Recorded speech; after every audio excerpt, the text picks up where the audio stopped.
lâu đi sọ lúa tầm nắn gà hoa viên su sọ lúa lại gà gì trăng vàng thì medium ấy nè tùy đi đàn sự không chơi chơi xem thử không riêng gái ông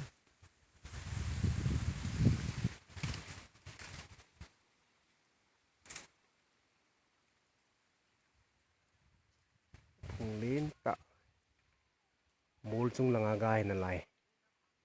chỉ sọ lúa hay cào độ he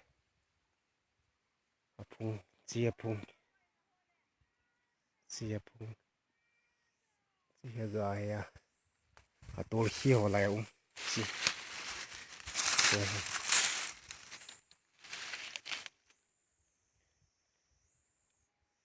khi đứng sệt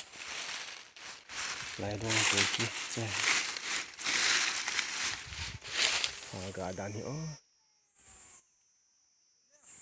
ôi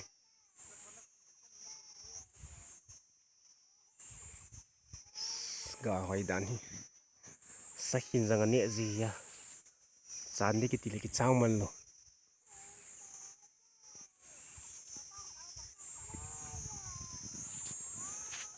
lâu lăng